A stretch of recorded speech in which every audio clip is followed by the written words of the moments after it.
سنتے ہی لوگوں کے رونگٹے کھڑے ہو جاتے ہیں، نام سنتے ہی لوگوں کا ایمان جاگ جاتا ہے، نام سنتے ہی ایسی شخصیت پوری دنیا کے اندر اگر انصاف کی مثالیں کسی کی بیان کی جاتی ہے تو حضرت عمر رضی اللہ عنہ کے انصاف کی مثالیں بیان کی جاتی ہیں۔ ان کا مقام کتنا بڑا، جب اللہ کے نبی معراج کی رات آپ کو جنت دکھائی گئی، آپ نے جنت کے اندر ایک بڑا خوبصورت محل دیکھا جو کہ بہت زیادہ خوبصورت تھا۔ اللہ کے نبی نے اندر جانے کی تمنا کی، جب دنیا کے اندر آئے تو حضرت عمر فاروق رضی اللہ عنہ کے سامنے یہ سارا ماجرا بیان کیا۔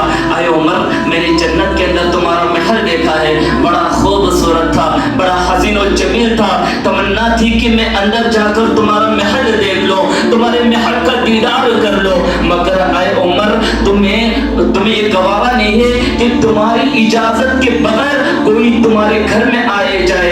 اے عمر، میں تم سے زیادہ غیرت مند ہوں، اسی لیے میں تمہارے گھر میں داخل نہیں ہو پایا۔ حضرت عمر رضی اللہ عنہ جیسے سنے آنکھوں میں آنسو آنے لگے، زاروں کے تار رونے لگے۔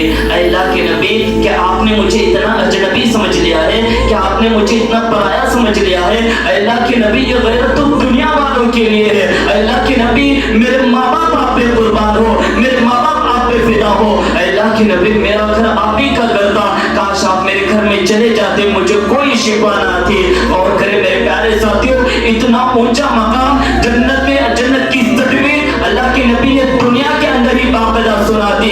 اللہ رب العالمین نے دنیا کے اندر رہتے ہی ان کے لیے ایک بڑا سا محل تیار کر کے ہے۔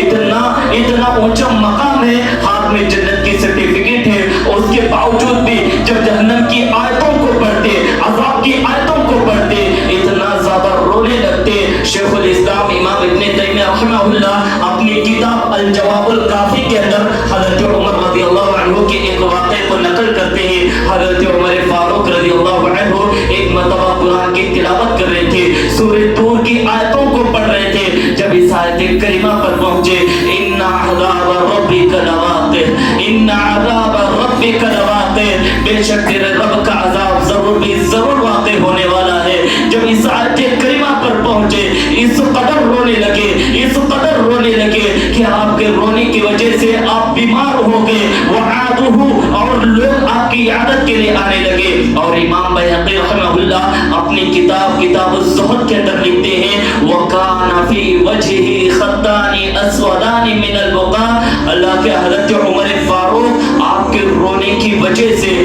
آپ کے آنکھوں سے آنسوں کے قطرے بہنے کی وجہ سے، فِي وَجْهِهِ خَطَّانِ أَسْوَدَانِ مِنَ الْبُكَاءِ، آپ کے چہرے پر دو کالی لکیریں پڑ جاتی ہیں۔ غور کریں میرے پیارے ساتھی، اتنا اونچا مقام ہے، مگر جیسے جہنم کی آیتوں انہیں سنائی جا رہی ہے، معاف کیجئے میرے پیارے ساتھیوں، زاروں کے تار رونے لگے۔